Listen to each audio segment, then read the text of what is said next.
उत्तराखंड के मुख्यमंत्री पुष्कर सिंह धामी दिल्ली दौरे पर हैं और दिल्ली दौरे के दौरान मुख्यमंत्री पुष्कर सिंह धामी ने बीजेपी के राष्ट्रीय महासचिव और उत्तराखंड के प्रभारी दुष्यंत गौतम से मुलाकात की है। इसी पर बातचीत के लिए हमारे साथ खुद उत्तराखंड के प्रभारी दुष्यंत गौतम मौजूद है। सर, उत्तराखंड के मुख्यमंत्री अभी आए थे, मुलाकात हुई है, किन मुद्दों को लेकर चर्चा मुख्यमंत्री के साथ हुई है?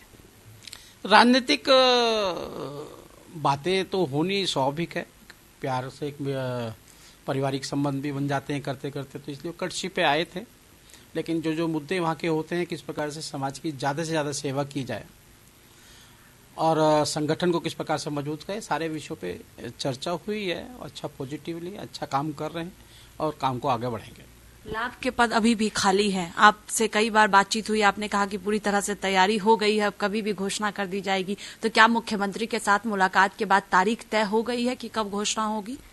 कभी भी घोषणा हो जाएगी, तारीख नहीं बताया करते, तारीख का कोई वो नहीं है। अभी कर्नाटक चुनाव लग रहा है, नेतृत्व उसमें बिजी है, जैसे भी हरी झंडी मिलेगी घोषणा कर देंगे। इसके साथ ही सर, चूंकि जिस तरह से मंत्री चंदन राम दास जी का निधन हुआ, उसके बाद कई और भी मंत्री पद खाली है, तो क्या आने वाले दिनों में उत्तराखंड में कैबिनेट विस्तार की कोई संभावना है? बातचीत इस मसले पर मुख्यमंत्री के साथ हुई है? देखिए, एक मंत्री पद खाली हुआ है, 3 पहले से खाली हैं। अच्छी परफॉर्मेंस देने के लिए ये आवश्यकता भी है और इस भी चर्चा करेंगे, संगठन प्रमुखों से बात करेंगे अपने, और जैसे भी वो रास्ता बताएंगे वैसा काम करेंगे। चारधाम यात्रा की बात करें तो जिस तरह से वहां पर यात्रा चल रही है, कांग्रेस पार्टी लगातार सवाल उठा रही है कि सरकार की कोई व्यवस्था नहीं है। चूंकि बड़ी संख्या में वहां पर लोग पहुंच रहे हैं और सरकार ने कोई व्यवस्था उस तरह से नहीं किया, इसलिए आम जन को परेशानी हो रही है चारधाम यात्रा में। चारधाम यात्रा में किसी को कोई परेशानी है तो कांग्रेस को है, क्योंकि कांग्रेस समय में चारधाम यात्रा में अनेकों ने घटना घट जाती थी, अनेकों कैजुअलिटी हो जाया करती थी। आज वहां पर जिस प्रकार से वातावरण पूरे देश के अंदर बना हुआ है, चारधाम यात्रा प्रधानमंत्री नरेंद्र मोदी जी के बाद में जिस प्रकार से वो आए थे, उसके बाद में संख्या बढ़ रही है।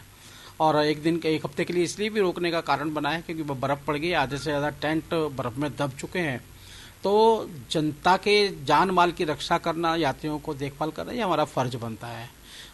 कांग्रेस का फर्ज बनता है कि उसमें वोट ढूंढे, कहाँ से वोट मिल सकते हैं। कोई घटना घट जाए उसका इंतजार, से एक गिद्ध होता है ना, किसी लाश का इंतजार करता रहता है, ऐसे कांग्रेस भी इंतजार करते रहते हैं। उनको बाबा केदारनाथ से डर नहीं लगता। उनको देखना चाहिए कि आज यात्रा जिस प्रकार से हो रही है, क्योंकि उनके कांड के अंदर, उनके समय में तो देखा होगा आपने, हजारों लोग मारे गए थे, लाशें नहीं मिली थी लोगों की, किस प्रकार 4 दिन बाद उनको मालूम पड़े था।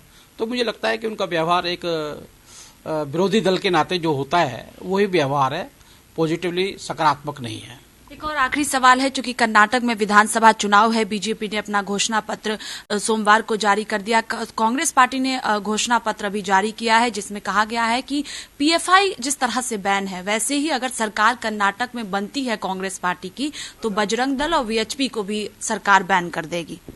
देखिए, पीएफआई राष्ट्रीय विरोधी संगठन है, अनेकों ने आरोप लग चुके हैं, अनेकों घटनाओं में उन्होंने इन्वॉल्वमेंट भी अपनी बताई है। लेकिन उसका मुकाबला बजरंग दल से और विश्व हिंदू परिषद से करना मुझे लगता है दुर्भाग्यपूर्ण है, क्योंकि उनकी मित्रता पीएफआई लोगों से रही है।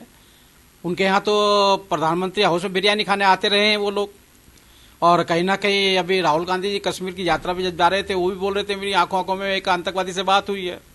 तो उनकी मित्रता और दोस्ती हो सकती है, वो दोस्ती और मित्रता देश की जनता के जान माल पे निभाना चाहते हैं। और मुझे लगता है कि ऐसा जो कदम है उनका एक तुष्टीकरण का कदम है। लेकिन बजरंग और विश्व हिंदू परिषद एक सामाजिक संगठन है, समर्पित संगठन है।